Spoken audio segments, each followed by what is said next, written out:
Bonjour à toutes et à tous, merci vraiment d'être là, aussi nombreux, à chaque fois plus, davantage. Vraiment merci à vous de nous suivre et de nous accompagner sur ce chemin de Synapse TV.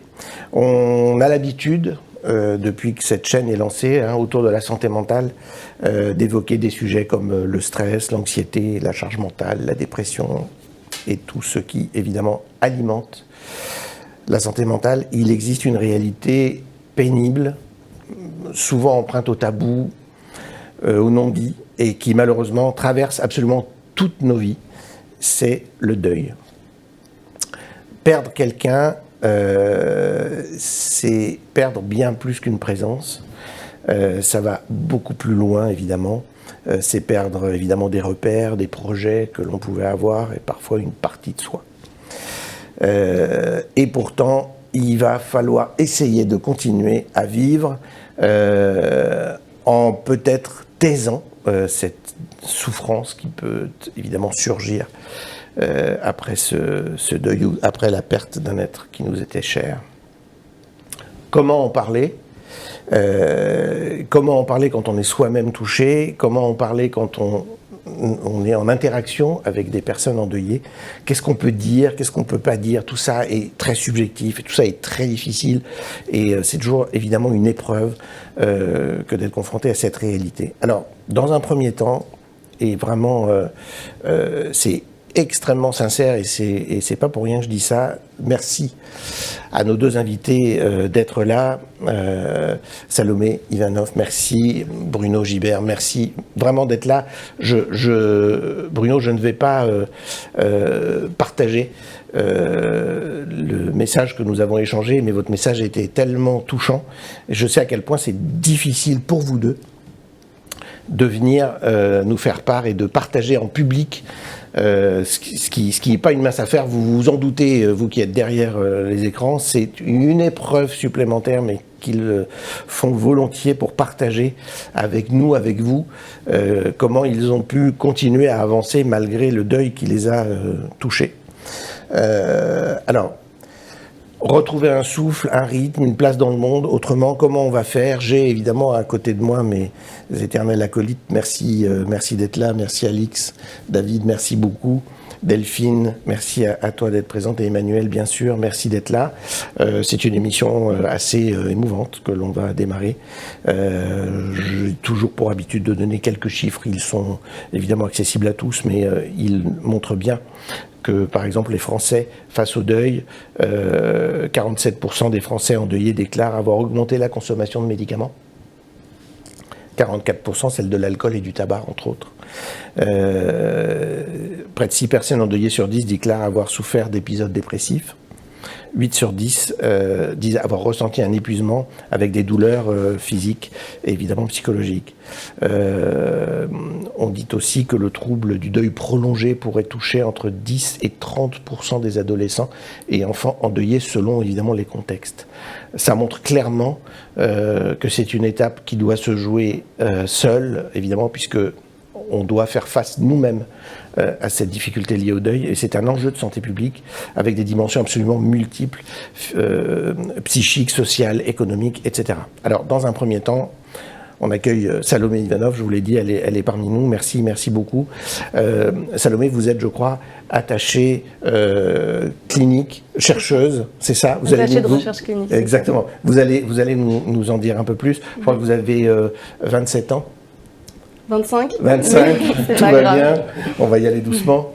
Et si vous allez évidemment nous expliquer, mais je crois que vous avez perdu votre papa récemment, oui. D'une maladie assez foudroyante en fait, ça a été très rapide.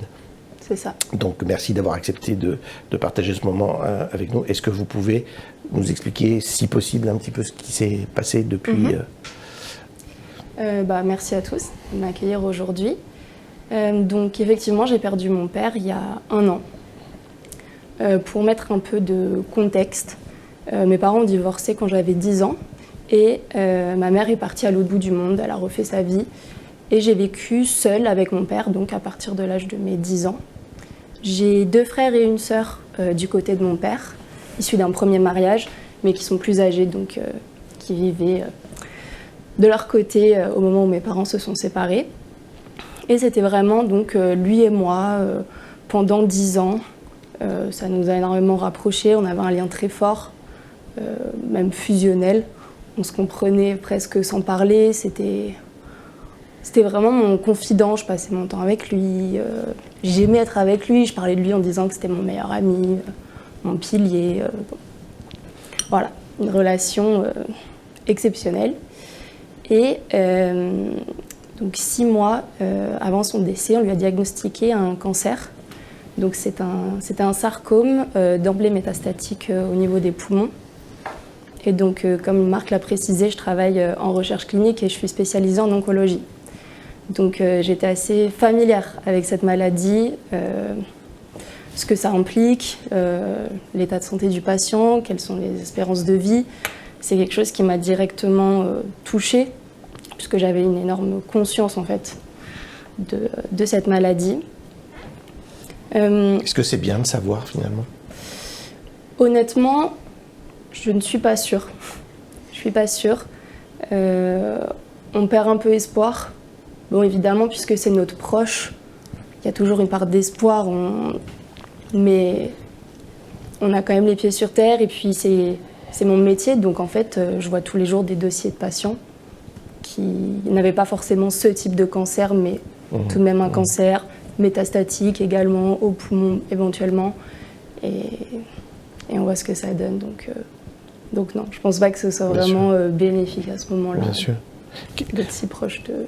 Comment ça s'est passé les premières semaines? Comment ça se... Les premières semaines étaient très, très compliquées.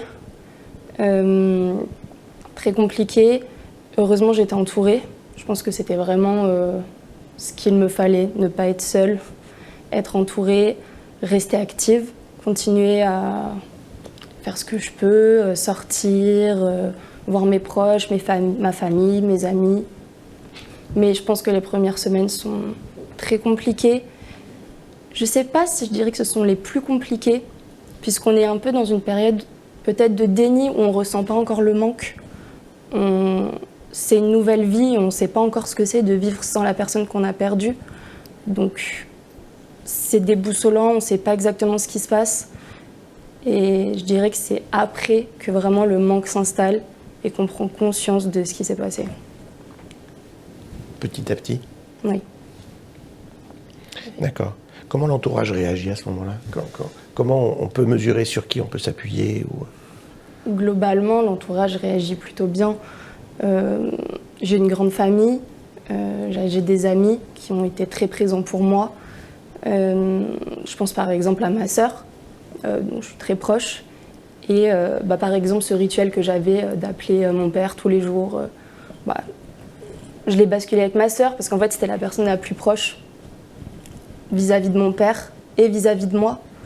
Donc, en fait, pour ma part en tout cas, je cherchais des piliers, d'autres personnes sur qui reposer. Donc, au niveau famille, c'était ma sœur. Après, j'avais mon copain qui a été très présent pour moi tout le long. Et évidemment, mes amis, dont j'étais proche et qui étaient au courant de toute la situation, dès le début de la maladie jusqu'au décès. Donc, est-ce que le fait d'être entouré, évidemment, ça aide, c'est même indispensable. Les personnes seules doivent être extrêmement vulnérables. Mais est-ce que vous avez eu parfois le sentiment justement de solitude, de se dire « Waouh, il faut quand même que je fasse le chemin toute seule » Alors, ce qui est assez paradoxal, c'est que, en fait, même en étant entourée, je me sentais seule. C'est que je pouvais être avec plein de personnes, je pouvais être occupée, voir du monde, et j'avais quand même un sentiment de solitude parce que, en fait, c'était juste un vide qu'il était impossible de manquer. Et c'est avec le temps qu'on apprend à vivre une nouvelle vie, et en fait, ce vide ne va pas être manqué, ça va juste être transformé en autre chose, mais je pense que l'entourage, c'est vraiment quelque chose de très, très important. Oui, parce que en période de deuil. Après l'impact en fait du décès, il y a tout ce chemin avec la prise de conscience du manque. C'est-à-dire, on peut plus appeler, dans votre cas en plus, vous appelez tous les jours, parce que j'ai cru comprendre. C'est ça. Il y a une phase qui est extrêmement compliquée. Oui, je pense que c'est... En fait, je l'ai vraiment ressenti. C'était l'apprentissage en fait d'une nouvelle vie, d'une nouvelle manière de vivre, perdre les habitudes, si possible les remplacer par d'autres. C'est ce qui permet justement d'avancer et de vivre un peu mieux son quotidien. Il y a aussi toutes les premières fois qui étaient très compliquées, que ce soit les premiers anniversaires ou les premières fêtes, réunions familiales, ou juste une grande nouvelle qu'on aurait directement envie de partager avec la personne qu'on a perdue et ce qui est impossible. Donc, oui, le cheminement. Qu'est-ce qui vous a manqué pendant cette période? Qu'est-ce que vous auriez aimé entendre? De la part de mon entourage? Oui. Mon entourage a été très présent. Je pense qu'il a été présent dès le début, mais justement surtout sur la période du début, puisque ça a été brutal et inattendu, son décès. Donc tout le monde était surpris et tout le monde a été très présent dès le départ. Mais ensuite, petit à petit, au fil des mois, ça devient, entre guillemets, acquis pour tout le monde. Sauf que pour la personne qui vit le deuil, c'est pas du tout le cas. Et je pense que, je n'ai pas à me plaindre, mais peut-être au bout de 6 mois, j'aurais aimé qu'on me dise comment ça va. Je sais que c'est quand même, c'est récent pour toi, même si c'est il y a 6 mois. Comment est-ce que tu le vis aujourd'hui? Ou même aujourd'hui, il y a 1 an. L'entourage n'ose pas forcément, parce qu'il peut se dire est-ce que ça va lui rappeler des mauvais souvenirs? Est-ce que cette personne va avoir envie d'en parler? Mais je trouve que ça fait du bien. Et Donc en fait, ce que vous êtes en train de dire, c'est on peut vous en parler en fait. Oui. C'est mieux que de rien dire. Oui. C'est ça. Oui, ça fait du bien de savoir que en fait, on n'est pas la seule personne à se souvenir de ça. Qu'est-ce qui vous aide dans votre quotidien aujourd'hui? Qu'est-ce qui vous permet maintenant de... Essentiellement de rester active, de garder toutes mes activités, ce que je faisais, de travailler, continuer à voir mes amis, continuer à voir ma famille, continuer à sortir. J'ai également un soutien psychologique dès le départ. C'était ma question, est-ce que vous vous êtes fait accompagner pour vivre cette étape? J'étais déjà suivie avant le décès et la maladie de mon papa pour une autre raison, mais j'étais donc déjà accompagnée. Ce qui m'a d'ailleurs beaucoup aidée puisque j'ai pas eu à expliquer toute la situation. C'était déjà... les bases étaient déjà là. Mais oui, très important. Je pense que ça m'a posé un cadre en fait, et assez structuré. Et ça m'a aussi rassurée sur ma manière de vivre le deuil. Je pense qu'on se pose beaucoup de questions sur comment est-ce qu'on le vit. Est-ce qu'on le vit de la bonne manière?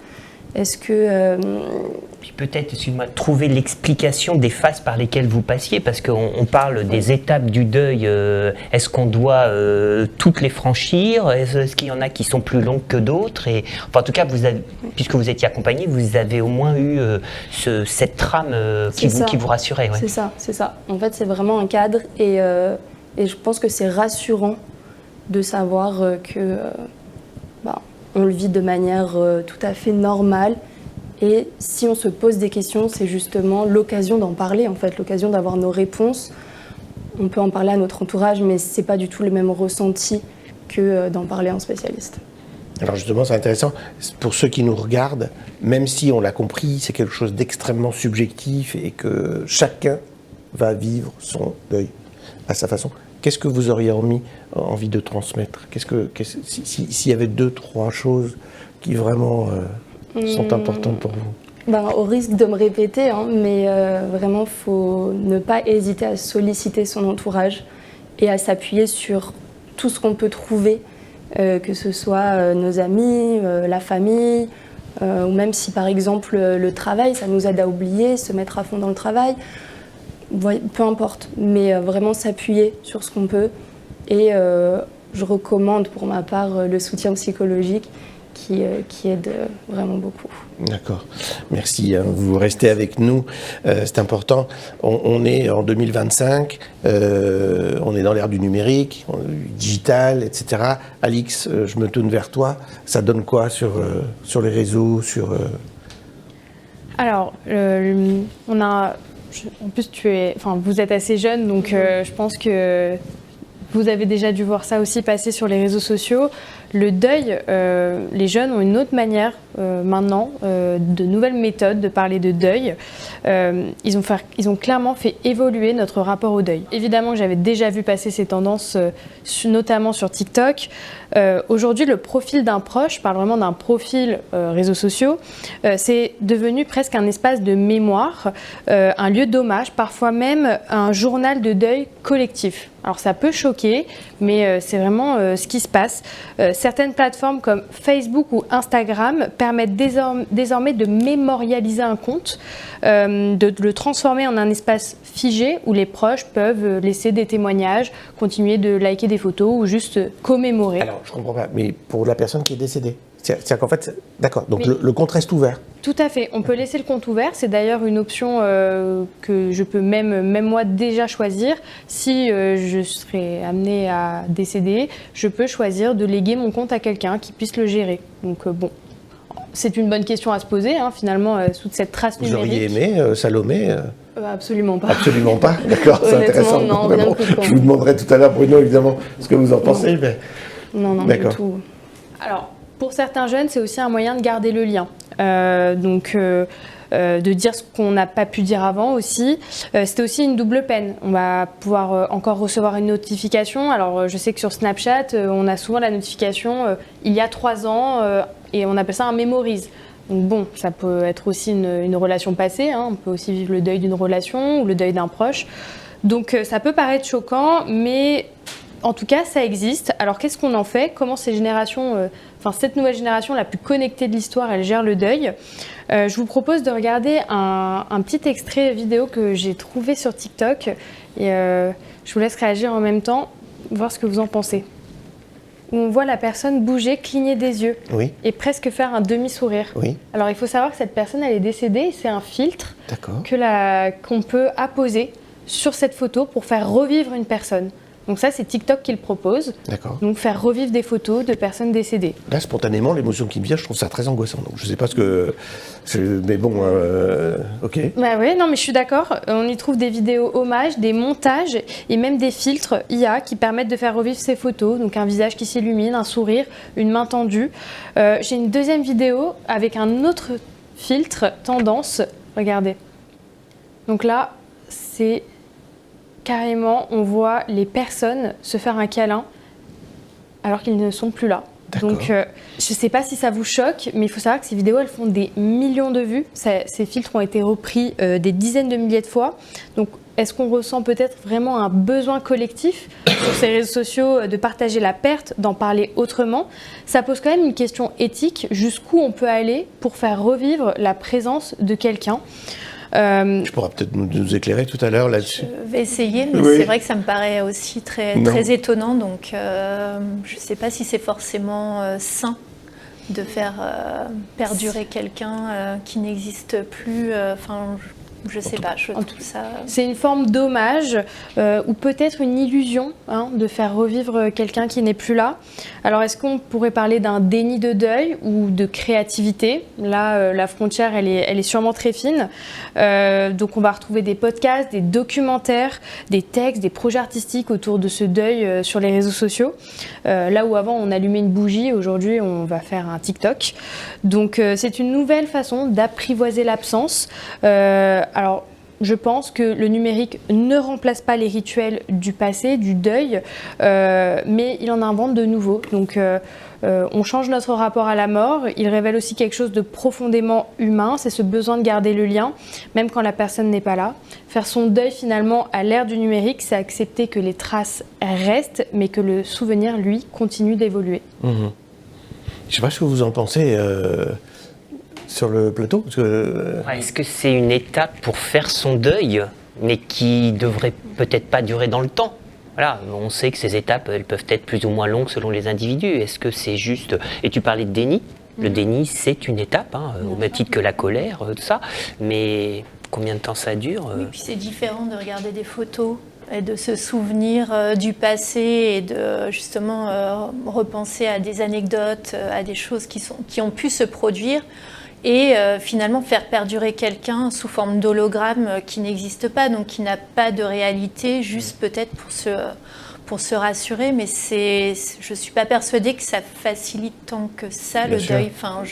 Alors justement, le deuil, en philosophie, deuil, ça nous donne d'où quoi? ça vient? D'où ça vient? Alors le mot deuil, ça vient du latin dolus qui veut dire la douleur, mais le deuil, c'est pas uniquement la peine, c'est aussi tout ce qui vient après. Et c'est ce que vous expliquez, c'est aussi l'effort de continuer à vivre alors que quelque chose manque. Quand on voit quelqu'un qui a perdu un proche, on ne sait jamais vraiment quoi dire. Et c'est vrai qu'on fait indirectement, il y a une sélection presque naturelle qui se fait entre les proches qui vont avoir la facilité de pouvoir poser des questions et d'autres qui finalement vont tenter peut-être de mettre la mort un peu à l'écart en n'osant pas poser la question de savoir comment l'autre vit et vit cette perte. Alors soit parfois on parle trop, parfois on ne parle pas du tout et on peut sortir aussi des phrases un peu qui peuvent paraître un peu bateau. Il faut du temps, le temps va guérir, va te permettre de guérir, il faut être fort. C'est des phrases qui paraissent vraiment extrêmement bateau, voire un peu vide de sens. Et le deuil n'a jamais besoin de formule. En fait, il a besoin de présence, que vous expliquiez tout à l'heure en disant moi, finalement, je préfère que les gens soient autour de moi et aussi savoir solliciter. Et c'est juste ça, c'est quelqu'un qui reste sans vouloir forcément réparer. Et la phrase la plus juste, c'est peut-être dire « je suis là ». Quand tu en as besoin, et c'est déjà immense. Et le deuil, c'est aussi un travail du cœur. Freud disait, il faut du temps pour que la douleur devienne mémoire. D'où cette difficulté sur finalement le numérique, parce que là, on n'est pas dans dans la mémoire. Et ce qui est aussi très intéressant, c'est aussi le silence du langage, parce que c'est vrai que quand on perd un parent, on va dire qu'on est orphelin. Quand on perd son conjoint, sa conjointe, on va dire qu'on est veuf ou veuf. Et il y a comme si la langue française refusait aussi la possibilité de pouvoir perdre un enfant. Il n'y a pas de mot aujourd'hui reconnu pour dire qu'on a perdu son enfant. Donc il y a des parents qui ont créé ce mot parange. Justement, parent, on retrouve le mot parent et ange, et c'est comme si finalement le mot était né d'un manque et qui était porté par l'amour. Je reste parent même sans lui. Et le mot n'est pas dans des dictionnaires, mais c'est vrai qu'on le voit de plus en plus revendiqué comme étant possible, mais c'est presque comme si la langue française n'avait pas envisagé la possibilité qu'un parent puisse perdre son enfant. Et le deuil, finalement, ce n'est pas la fin de quelque chose, c'est aussi la preuve qu'on a aimé. C'est un lien invisible, mais qui continue à nous rendre vivants. Et donc, il y a 2 livres que je vous recommande fortement. C'est L'année de la pensée magique de John Deedon et Le journal du deuil de Roland Barthes, qui permet aussi d'avoir cette réflexion, comment l'écriture permet aussi de respirer à nouveau. Et dans votre témoignage, finalement, il y a 2 phases. Il y a la phase du statut d'aidant, parce que vous avez accompagné votre papa. Et c'est vrai que ça, c'est... En fait, finalement, on vous appelle, on prend des nouvelles, mais on prend des nouvelles davantage du malade que de celui qui est à côté du malade. Donc il y a aussi cette étape-là qu'il faut arriver à surmonter. Et c'est vrai qu'il y a la partie aussi où finalement vous vous retrouvez à vivre avec l'absence.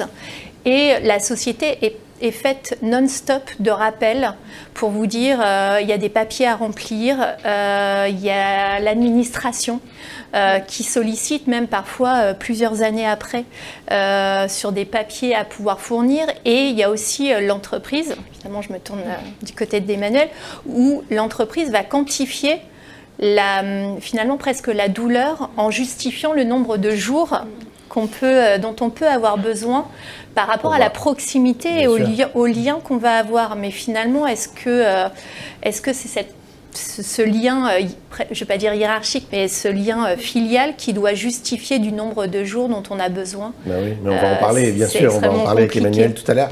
Je fais une toute petite parenthèse. Delphine, merci pour une philosophe d'avoir cité Freud, psychanalyste, c'est intéressant. Voilà. Madame de Funès, si vous nous entendez, vous voyez qu'il y a des paroisses qui s'entendent bien. C'est une petite parenthèse que je ferme. Bon, Bruno Gibert, merci d'être là. Je considère que c'est une nouvelle épreuve pour vous deux d'être là, et je pense que perdre quelqu'un c'est difficile pour bon nombre d'entre nous. Vous en êtes, chère Salomé, l'exemple vivant, mais perdre un enfant est sans doute complètement contre nature et certainement l'épreuve la plus difficile qui soit. Donc vraiment, à ce titre-là, évidemment, merci d'être là. Est-ce que vous êtes en capacité de nous expliquer ce qui s'est passé et comment vous avez appris son décès et je vous en prie. Merci, c'est effectivement difficile d'être là, ça m'a gâché tout mon week-end, c'est pas très grave, je crois qu'il y a un souhait de partage, on en parlait avec Salomé avant de rentrer là et d'aider éventuellement des gens qui nous regardent. Oui. J'ai perdu ma fille de 31 ans, il y a 6 ans maintenant, depuis un peu plus de 6 ans, le 19 mars 2019. C'est moi qui l'ai trouvée dans sa chambre, suite à une rupture d'anévrisme. Alors vous avez dit que c'est ce qu'il y a de plus difficile, je souscris complètement à cela. J'avais déjà eu des pères, j'ai perdu mon père un peu plus âgé que Salomé, mais j'avais 34 ans. Ça a été évidemment très très dur, mais la perte d'un enfant, quelque chose, la personne qui m'a accompagné, j'en parlais un peu plus tout à l'heure, mais je citerai des choses qu'elle m'a dites et qui font un peu le parcours. La première chose qu'elle m'a dit, j'étais en état de sidération. La sidération, c'est un mot qu'on emploie, je suis sidéré d'apprendre telle nouvelle, mais non, la sidération, je montre au sens propre du terme, j'étais dans un état de sidération. C'est-à-dire que je ne croyais pas ce qui se passait, je ne pouvais pas accepter ce qui se passait. Et ça a duré assez longtemps, je dirais, cet état de sidération. J'ai pris pas mal de notes, pas mal écrit, je reviendrai également un petit peu tout à l'heure, et j'ai vu que la personne qui me suivait, le psychologue qui me suivait, m'avait dit à peu près en juin que je commençais à sortir de l'état de sidération. C'est un peu du calendrier. Ensuite, la souffrance abominable. Le même psychologue qui me suit m'a dit mais vous êtes en enfer, c'est donc normal que vous souffriez. Et puis, oui, l'impossibilité d'accepter cela. L'inacceptable, en fait. L'inacceptable, le fait, bon, quand on a un décès à... Excusez-moi, je ne fais pas de comparaison dans les deuils, mais quand on a un décès j'avais 61 ans quand c'est arrivé, j'en ai 67 aujourd'hui, la mathématique est assez simple, ma vie est largement derrière moi, la carrière est construite, la famille est construite, donc la question c'est sur quoi on se projette dans l'avenir. Si on se projette dans l'avenir, c'est sa famille, c'est les enfants qu'on a créés, les petits-enfants qu'on va avoir. C'est Delphine Orvillers, un livre également qui m'a beaucoup aidé, Vivre avec nos morts, qui dit, en gros, en un instant, l'avenir des parents devient leur passé. C'est tout à fait ça. Alors, ça, en termes de temps, de calendrier, si j'ose dire, chaque cas est certainement différent. En ce qui me concerne, ça a été très long. J'ai un des outils qui m'ont aidé, c'est que j'ai beaucoup écrit. Je ne vais pas dire que j'ai relu, mais j'ai écrit 255 pages sur ce que je ressentais, sur mes entretiens avec le psychologue, que j'ai lu pour la première fois hier. Je les ai écrits, mais je les ai lus hier. J'espère que vous aurez l'occasion de les publier, ça aidera beaucoup de gens. Mon psychologue, j'ai eu l'occasion de me poser cette question. Et j'ai arrêté de lire ce journal en juin 2022.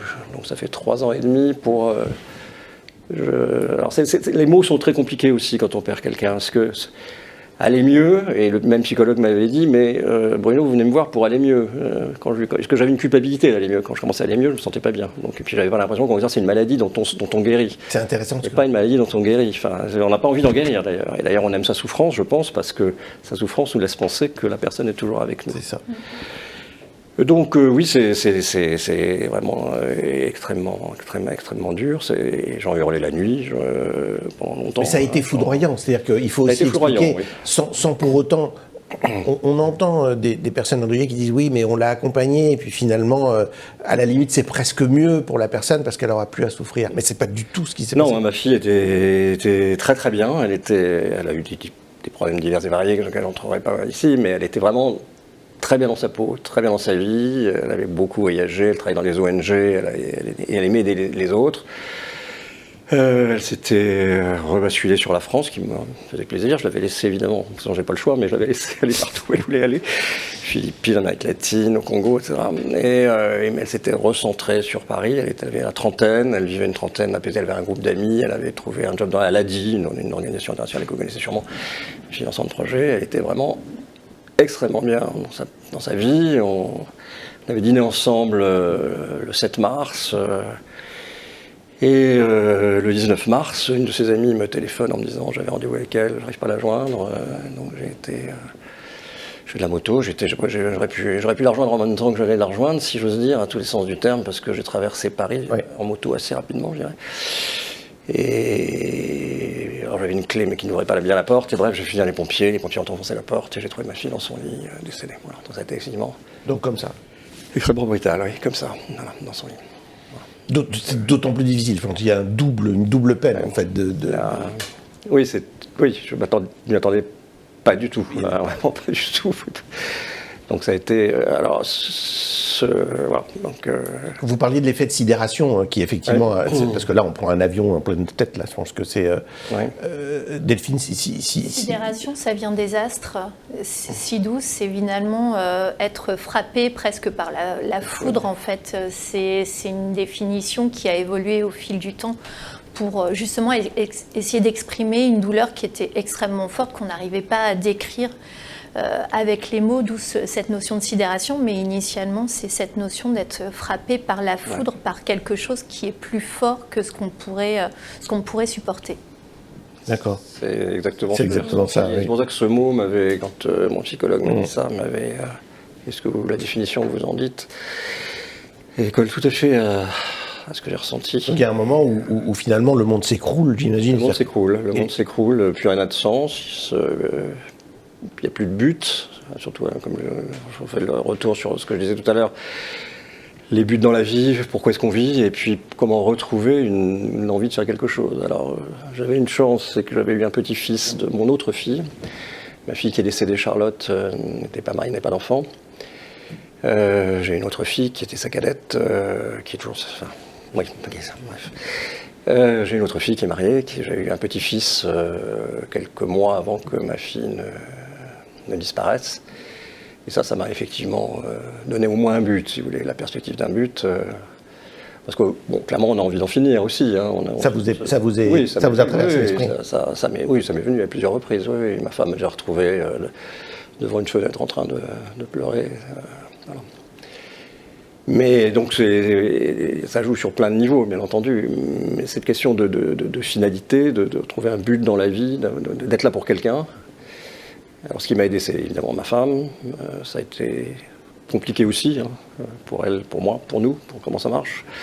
Ça a fonctionné. Oui, vous êtes pas perdus l'un pour l'autre, mais perdus sur le chemin tout court. En fait, vous saviez plus. On était perdus tous les deux, mais on s'est. Alors, il y a eu des tensions, bien sûr, hein, dans le couple, mais le couple a tenu, et on a tenu grâce au couple aussi. Ça a été un des facteurs qui nous a permis de tenir. On était ensemble depuis très longtemps. On avait 17 ans au lycée quand on était ensemble, donc ça a été un peu quand même. Donc, mais ça a tenu.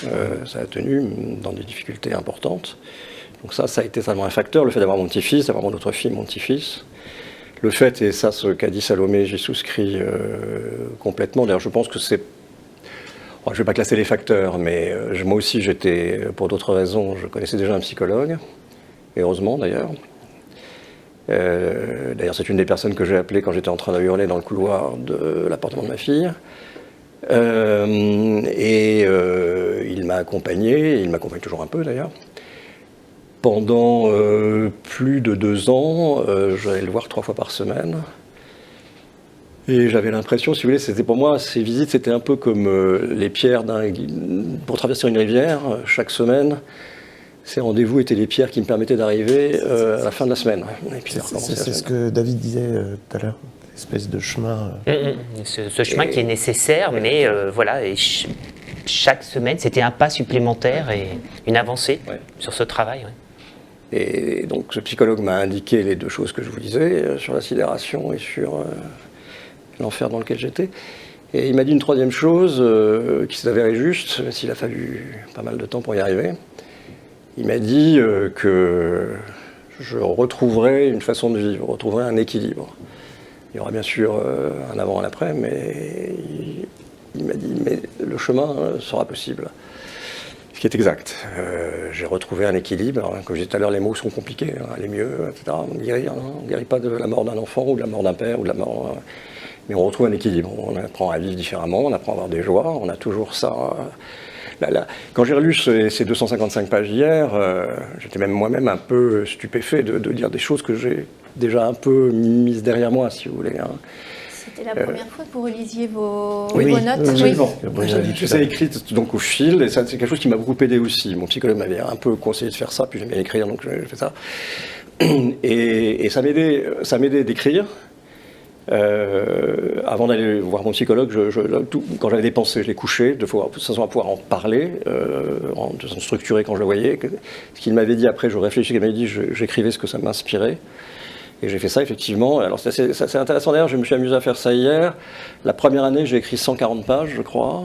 La deuxième année, j'ai écrit 70 pages. Et la troisième année, j'ai écrit ce qui manque pour arriver à 250. Quoi. Donc ça a diminué. Mais l'écriture m'a beaucoup aidé. J'ai fait ce journal que j'ai là. J'ai aussi écrit à ma fille. J'ai écrit à ma fille, d'ailleurs, quand elle est morte. J'ai écrit... une lettre que Prenez un peu d'eau, Bruno. j'ai mise dans son cercueil. J'ai passé un certain temps à rédiger ce document et je l'ai mise dans son cercueil. Et puis, de temps en temps, je lui écris. C'est-à-dire que je suis dans mon bureau, je prends des papiers, je pense à elle tout le temps, je la vois partout, je réfléchis à elle tout le temps. Mais de temps en temps, j'ai pour le besoin de me mettre dans mon bureau, de prendre un papier et puis de lui écrire. Voilà. Donc c'est intéressant parce que ce que vous faites par écrit, pour entretenir une forme de lien, Oui. Je faisais le lien avec ce que je trouvais plutôt choquant dans cette vidéo. Oui. Quelque part, là, sous une autre transcription, je vais presque... je dirais adhérer, je pense que c'est l'image qui nous choque, parce que là on est dans un lien intime et... Oui, parce que finalement, c'est proche. En fait, il n'y a pas de mode d'emploi. Non, il n'y en a un pas, deuil, justement. Donc, c'était évidemment que ce que je vous ai montré, c'était pour susciter une forme de réaction, parce que je pense que c'est pas quelque chose... je pense pas que vous l'ayez fait, mais voilà, c'est une forme Non, mais de d'écrire. faire son deuil, et écrire, je pense que c'en est une autre, et que tout se vaut tant que ça fait du bien. Et est-ce que vous avez, tous les deux, est-ce que vous avez eu de nouvelles relations avec des personnes qui vous ont étonné? Alors, parfois étonné dans le mauvais sens, c'est-à-dire, je pensais que je pourrais compter sur lui ou elle et il n'y avait pas. Et inversement, des personnes qui vous ont surprise, qui sont... J'ai pas eu de mauvaises surprises. J'aurais pu attendre légèrement plus de certaines personnes, mais pas au point à ce que ça change la relation. C'est, on va dire, une légère déception, mais ça n'a pas non plus impacté la relation négativement. Et positivement, je pense que ça a renforcé des relations qui étaient déjà présentes avec les personnes qui étaient là, qui étaient au plus proche de moi, et avec qui je pouvais partager ma peine. D'accord. Et vous, Bruno, de votre côté, vous avez été surpris par... Oui, l'entourage, évidemment. J'ai parlé de ma famille. Les amis, comme l'a dit Salomé, ont été très importants. J'ai eu de très bonnes surprises, effectivement. D'abord, ça m'a rapproché. J'ai deux frères. La relation était ce qu'elle... J'en ai qui habite au Canada, donc c'est un peu compliqué. Et l'autre qui, comme moi d'ailleurs, n'est pas extraordinairement extraverti sentimentalement, mais on s'est rapprochés considérablement. Les deux ont été avec moi, de toute façon. Donc ça quelque part, c'est aussi quelque chose que m'a dit mon psychologue. Ma fille, en partant, nous a aussi fait nous rapprocher. Quoi. Voilà. J'ai eu des très très bonnes... Je travaille depuis assez longtemps, donc et dans un milieu assez donné, donc j'ai des relations professionnelles, ce que j'appelle des relations amicales professionnelles, c'est-à-dire que c'est pas des amis, mais c'est des gens que je vois depuis 20, 30 ans, 40 ans. Voilà. Mais bon, c'est professionnel. Mais j'ai eu effectivement des gens qui sont venus à moi, qui m'ont invité à déjeuner, qui m'ont dit des choses extraordinairement... C'est important, ça. Ah, et c'était vraiment des très très belles surprises. Très très belles surprises, vraiment. Des choses étonnantes, des gens avec qui je m'entendais bien, mais voilà, c'est tout. Mais ça redonne un peu de sens? C'est-à-dire, vous vous dites... Oui, bien sûr. Et puis j'ai eu quelques, mais pas beaucoup, comme vous, pas beaucoup, mais j'en ai eu quand même quelques-unes mauvaises. D'accord, d'accord. Oui, j'en ai une ou deux mauvaises. J'en ai un. Ma fille est morte en mars. On se voit régulièrement, professionnellement. Bref, après l'été, on se revoit, on ne s'était pas vu. Hein. Et il me dit, ah, bon, t'as passé un bon été. J'ai passé un super été, comme vous l'imaginez. Et bon, comme je ne connais pas mal de gens, je savais plus si c'était au courant, donc je lui ai dit, mais tu sais ce qui m'est arrivé. Et il me dit, j'ai perdu ma fille. Ah oui, mais bon, c'était avant l'été, ça. Alors, j'avais pas perdu mon chat, quoi. J'avais perdu ma fille. Voilà, ça, c'est une réaction qui m'avait un peu... Voilà, j'en ai une ou deux comme ça, mais pas... D'accord. C'est vrai que les gens oublient vite dans l'entourage et donc sont pris très vite dans leurs habitudes. Au début, puis après. Et c'est vrai qu'ils ont tendance à s'épancher sur des petits sujets familiaux en oubliant qu'en fait, vous, de votre côté, vous avez subi une perte et ils vont raconter une petite anecdote d'un petit souci avec un de leurs enfants. Et on se dit, mais c'est presque indécent par rapport à ce que... Mais je pense qu'on n'a pas forcément conscience, quand on est dans l'entourage, de l'impact de la perte d'un être cher et de la façon dont vous pouvez ressentir. Et c'est aussi des petits... voilà, je trouve que c'est des petits coups qu'on vous donne, qui vous rappellent régulièrement que finalement, les gens, eux, continuent leur vie. Et on ne peut pas leur en vouloir. Non, on peut pas leur en vouloir. Non, bien sûr, bien sûr. Et Emmanuel, toi qui représentes l'entreprise je vous demanderai à tous les deux d'ailleurs s'il y a des choses qui ont été faites dans votre activité professionnelle. J'ai oublié, pardon, Bruno, de dire que vous êtes avocat, ce qui est pas rien non plus. Dans l'entreprise, il y a des choses. Comment c'est accueilli un deuil? Comment c'est accueilli? Écoute, c'est accompagné, en fait, ce qui est important. L'entreprise, encore une fois, c'est un monde de relations humaines, c'est avant tout ça. Non, l'objectif, c'est de faire la place, c'est de laisser pouvoir faire l'annonce. Tu disais aussi, il y a plein de formes de deuil, il y a plein de formes de départ, des formes de départ lentes, des formes de départ qui peuvent être très violentes. Donc ce qui est important, c'est de toujours être à l'écoute et de pouvoir mettre en place des dispositifs qui vont permettre d'accompagner. Voilà, vous avez eu la chance, mais d'être déjà, en tout cas, quand ça vous est arrivé, d'avoir déjà une relation avec un psychologue et de savoir déjà rapidement que c'est quelque chose qui pouvait, dans ce deuil, vous accompagner. C'est peut-être pas le cas de tout le monde, et peut-être que c'est à la place de l'entreprise de dire en effet, quand un de ses collaborateurs, un élément du collectif est touché par le deuil, de pouvoir dire déjà de prendre le temps. Alors c'est vrai qu'il y a ces jours qui sont de la convention collective, qui sont légales. Tu as une idée ça peut être une journée pour un descendant, un ascendant, pardon, 2 jours pour un enfant, 3 jours pour un conjoint, et c'est le grand maximum que prévoit le droit. Ouais. Non, mais de quoi on parle en fait? Donc après, ça, il fallait que le droit se positionne. C'est le petit bout, voilà, ça c'est légal. Par contre, ce qui est important en effet, c'est de se donner le temps, de soutenir, d'accompagner. Et puis il y a un autre cas aussi en entreprise, c'est quand on perd un collègue.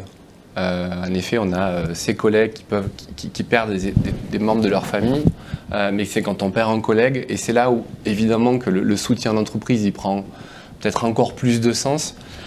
Et c'est là où c'est important de soigner l'annonce. Et la famille est directement impactée, entre guillemets, la famille qui représente l'entreprise, oui, le service. Vous avez parlé des relations professionnelles amicales, si je garde les termes, mais en fait c'est ça, c'est au boulot on passe pas mal de temps, voilà, on se confie, on noue des relations, et en fait quand quelqu'un part, c'est le collectif qui est impacté.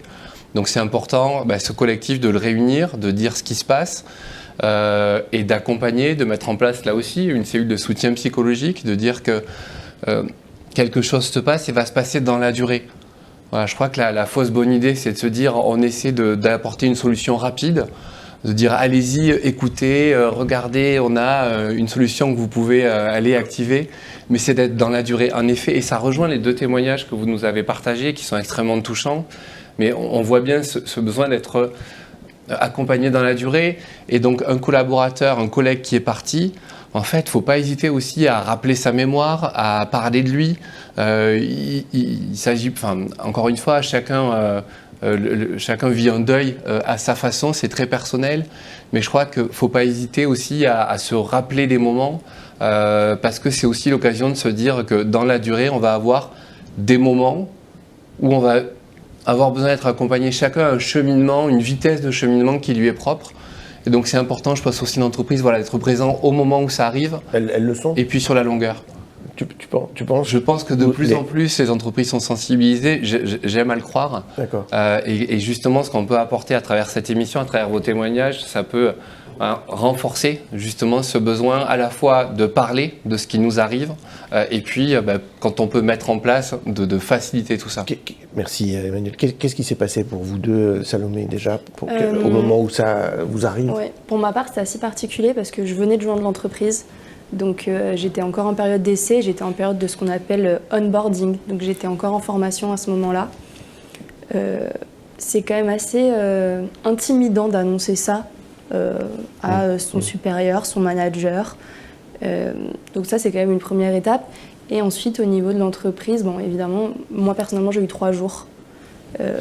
3 jours de congé. Enfin, bon, je ne vais pas revenir dessus, évidemment, c'est pas assez. Mais j'ai eu des managers très à l'écoute, présents.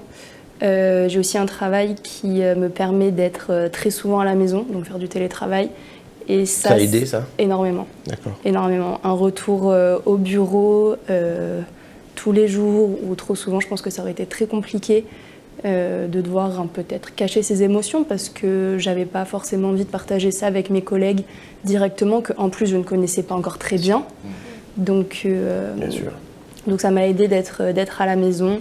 Et au niveau de la charge de travail, j'étais en formation, donc j'avais pas énormément de missions, mais ils ont été très, très compréhensifs. D'accord. Et c'est important le rôle qu'ils jouent D'accord. Merci, pour les Salomé. employés. Ouais. Bruno, comment ça s'est joué dans votre activité? Parce que vous êtes avocat, donc là pour le coup, vous êtes associé, j'imagine. Enfin. Oui. Oui, alors évidemment, j'ai pas de supérieur hiérarchique, je suis effectivement un associé senior d'une équipe d'avocats dans mon cabinet. Et donc, pas de règle en termes d'être là, pas là. Mais en revanche, j'ai des clients aussi. Et puis j'ai une équipe assez importante que j'ai montée au fil des années. Et je suis dans une assez grosse structure, mais il y a des équipes individualisées.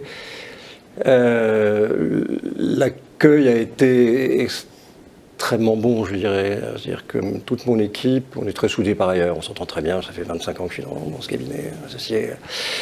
Et j'ai une équipe, on est une quarantaine d'avocats dans mon équipe, dont je suis le senior partner, que ce soit mes associés, que ce soit les collaborateurs, et qui ont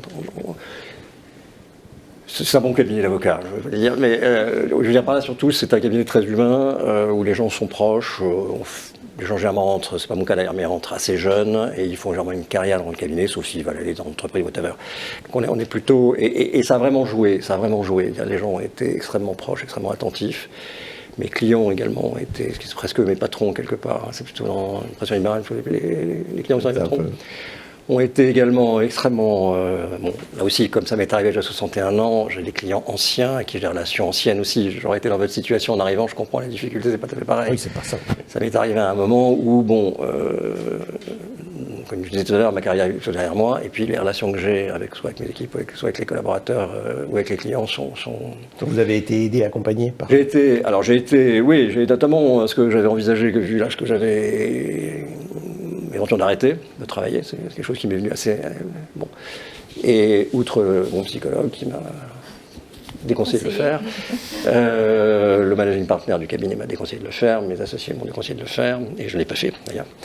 J'ai bien fait de ne pas le faire. Voilà, donc en revanche, ils m'ont vraiment épaulé pour que... Parce qu'il y a quelque chose qui a quand même été très, très, très, très violent aussi, c'est ce que j'appellerais la charge mentale. C'est-à-dire que le choc émotionnel de cela, dans la durée que j'ai décrite tout à l'heure, est tel que la fatigue d'une part, la capacité d'autre part à absorber les bon, je suis dans une position libérale, donc je fais un peu ce que je veux, mais j'ai des dossiers compliqués, j'ai des dossiers avec des enjeux, j'ai des relations difficiles avec des contreparties, pour pas rentrer dans le détail.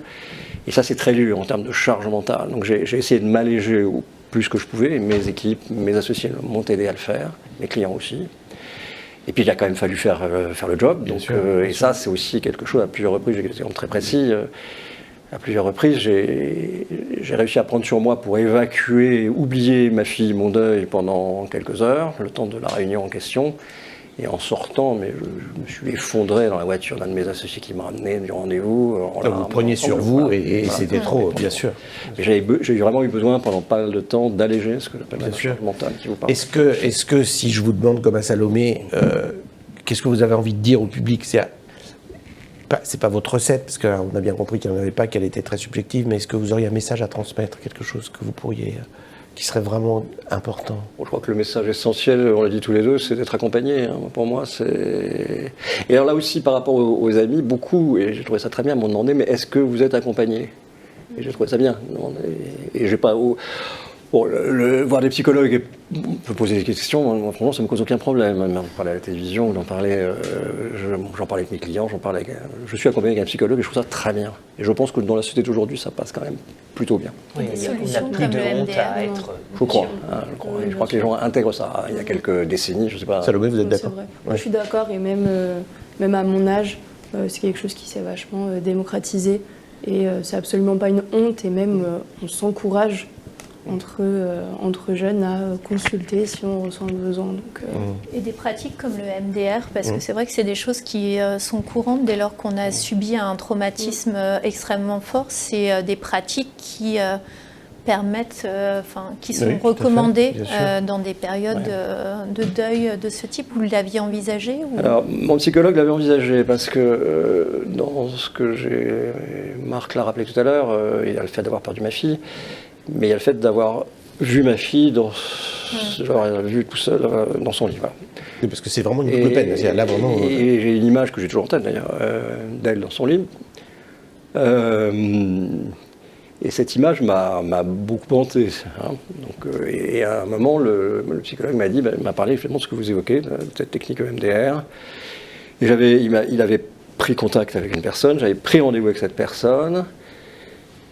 Et puis, en y réfléchissant et avant d'y aller, et mon psychologue m'a quand même dit que c'était quand même assez violent comme technique, je crois. C'est pas quelque chose. Je ne l'ai pas fait en définitive. Et j'ai surmonté, si j'ose dire, tout seul cette image. Pour expliquer, Delphine, ce que c'est que le MDR, c'est une technique qui vient des États-Unis et qui est utilisée souvent sur les lieux d'attentats ou d'accidents. C'était post-Vietnam. Exactement, en fait. Et qui consiste par un mouvement oculaire, décorréler l'émotion du souvenir. Mais on a toujours le souvenir, hein, mais on décorrèle en fait l'émotion, donc c'est évidemment moins difficile à supporter l'image qui est décorrélée de l'émotion. Mais ça reste effectivement quelque chose qui ne marche pas à 100%. Hein, c'est pas, En tout cas, merci beaucoup. Je vais évidemment passer la parole à David pour la clôture, mais c'est vraiment une émission particulière. C'est très difficile de parler du deuil. Je voulais faire un petit clin d'œil, parce que tout à l'heure, David évoquait que c'était... vous n'avez pas vu ça dans l'émission dernière, mais David a fait pousser sa moustache. C'est un petit clin d'œil pour la santé mentale des hommes, puisque c'est le mois de la santé mentale des hommes, ce que nous allons évidemment faire. Mais Bruno, une fois de plus, l'exercice était d'autant plus difficile que souvent le cliché dit les hommes ne parlent pas, ils ne s'expriment pas, ils ont du mal à parler de leurs émotions, les femmes y arrivent plus et les hommes n'y arrivent pas. Vous êtes un contre-exemple merveilleux. Merci du témoignage que vous avez pu si habilement nous confier par rapport à cet événement difficile. David, Alors, tu me laisses la parole maintenant. Non, mais voilà. Alors, j'ai essayé pendant l'émission de trouver le lien et l'angle d'approche par rapport à ma chronique, mais si, je l'ai quand même. Il faut expliquer à nos deux invités quand même que David est là, c'est un peu une bouffée d'oxygène. Souvent, la santé mentale est difficile. On parle de thèmes difficiles, alors, particulièrement aujourd'hui. Oui, et même d'ailleurs pour les téléspectateurs qui nous rejoignent, là voilà. Donc pourquoi je suis là? Bon, j'essaie d'apporter. Je suis une petite capsule qui apporte du bien-être, voilà, dans ces sujets de santé mentale. Et on parlait tout à l'heure on a parlé de la mort. Et c'est vrai qu'il y a quand même, il y a aussi c'est très culturel la façon dont on aborde la mort. Et là, je vais vous emmener en Asie. Alors non, je n'ai pas trouvé mes convictions politiques. On n'a pas le droit d'afficher des idées politiques. Voilà, mais non, c'est ni plus ni moins que le drapeau du Vietnam. Voilà. Et alors le Vietnam aborde aborde la mort d'une certaine façon, voilà, qui est très opposée, qui est à l'opposé de l'Occident. Et là aujourd'hui, je vais vous parler alors du tai chi, mais du tai chi vietnamien. Donc c'est pas le tai chi art martial, puisque là, on va tout simplement rechercher une paix en soi avec des mouvements très lents et très imagés. Alors, je vous propose de regarder la vidéo et puis on se retrouve juste après.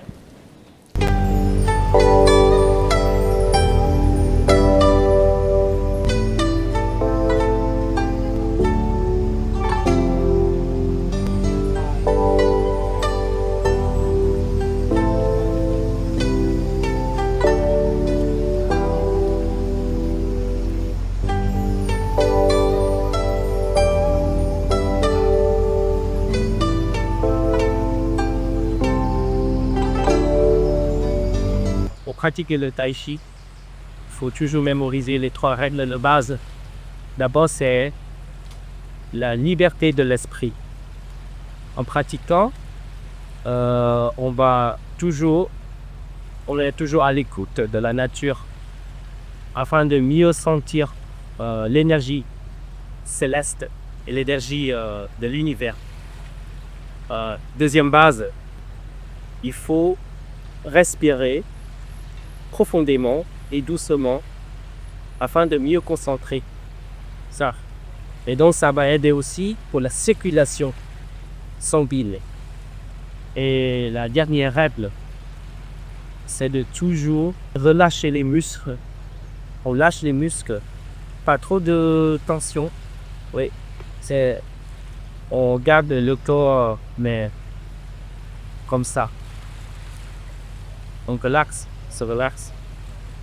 Et lorsqu'on pratique le tai chi, il faut toujours respirer comme ça. Et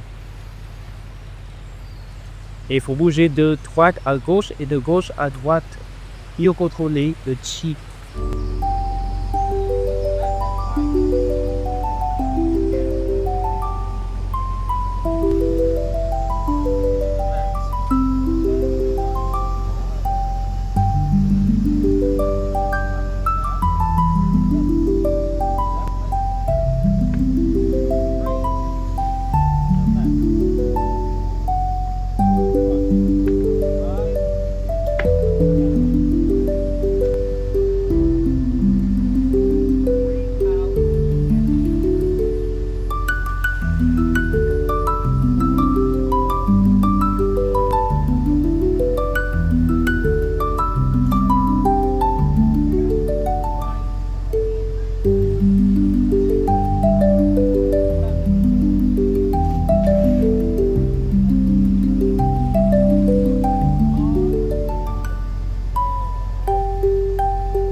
Le chi ici, c'est pas le yin et le yang, mais c'est grâce au yin et au yang qu'on peut contrôler le courant d'énergie de chi dans le corps.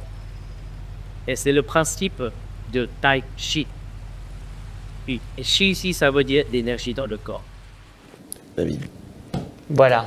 Bon, alors est-ce que, sympa, hein. comme moi, C'est vous êtes sympa, ça. apaisé? Complètement. J'ai failli m'endormir. Donc, c'était une petite gymnastique. C'est chouette. Mais c'est magnifique en plus. Bah écoutez, c'était tourné dans le lieu où est né, le tai chi vietnamien, je précise. Ok, alors la prochaine fois, si ça t'ennuie pas, tu peux essayer de nous emmener plutôt que de faire ça tout seul, parce que franchement... J'emmènerai toute l'équipe. On est d'accord, promis. merci Voilà. à toi. Merci encore, merci beaucoup. Voilà. Bon, en tout cas, très rapidement, 3 dimensions qui sont ressenties dans le tai chi. Tout d'abord, une dimension énergétique. Chaque mouvement est conçu pour activer, fluidifier et équilibrer cette énergie. Ensuite, une dimension corporelle. Donc c'est plutôt celle que moi j'ai ressentie. Il faudrait une pratique beaucoup plus régulière. Sinon, c'est améliorer la posture sans souffrir. On gagne de la souplesse sans se plier en 4. Beaucoup de seniors au Vietnam. Je vous promets, je vous ramènerai dans une autre émission. Vous y avez été? Non, j'aimerais bien. Voilà, vous montrez que tous les matins, il y a cette gymnastique pratiquée par les seniors, voilà. Et puis ensuite, une dimension émotionnelle et mentale. Et puis, je pense que c'est en effet ce qui fait le lien avec les sujets qu'on a abordés aujourd'hui. C'est excellent pour gérer son stress, retrouver le calme intérieur et même améliorer la qualité de son sommeil. D'accord, merci, Voilà. merci David. Avant de vous quitter et de rendre l'antenne, je voudrais juste vous poser une dernière question à tous les deux. Est-ce que la foi ou la spiritualité a existé, a fait partie du parcours Est-ce que par exemple il y a eu des enterrements religieux ou pas? Est-ce que ça a existé? Salomé d'abord. Alors pour ma part, au niveau des rites funéraires, ça a été plus d'un aspect traditionnel que ça a été fait, que par foi, et aussi on a pensé par volonté de notre père. Donc pour la foi, c'est plutôt traditionnel. Niveau spirituel, je dirais que de par mon métier, mes études, j'ai un rapport très rationnel à la mort, mais ça ne m'empêche pas d'avoir certaines personnes de mon entourage qui sont très spirituelles et qui m'ont presque incité à voir des signes du genre pendant 2 semaines j'étais très maladroite et je cassais plein de choses et peut-être qu'ils communiquent avec moi, mais non, c'était pas. D'accord. Ça n'a pas pris le dessus sur la manière dont j'ai d'accord. géré mon La foi n'a pas fait partie du chemin de l'accompagnement. Merci Salomé. Bruno. Oui, alors il y a la dimension évidemment aussi traditionnelle, mais il y a aussi quand même une dimension de spiritualité. Bon, j'ai fait une bénédiction de ma fille et elle est inhumée au Père-Lachaise, j'habite à côté, et j'y vais très très régulièrement, j'étais encore hier. Mais j'ai trouvé dans le père de ma paroisse, qui est l'église est au bout de ma rue d'ailleurs, Notre-Dame d'Espérance, Père Francis, et qui ne connaissait pas plus que ça, parce que je ne pratiquais pas l'église comme ça, mais j'ai trouvé beaucoup de réconfort. choses, beaucoup de, ouais, il a, dans la bénédiction qu'il a faite, je l'ai vu après, je l'ai vu avant, je pense que j'étais en quête de spiritualité, en fait, j'avais un besoin de spiritualité que j'ai pas été plus loin. Il m'avait conseillé et même introduit pour faire une retraite dans un monastère que je n'ai pas faite. Mais j'ai pas mal en recherche, oui, de cela. J'ai quelques amis qui sont eux assez versés. J'ai été à l'oratoire du Louvre, protestant comme vous le savez, et j'ai écouté je ne sais pas quel est le terme, protestant, mais des sermons. Oui, sans doute. Ça, sans doute.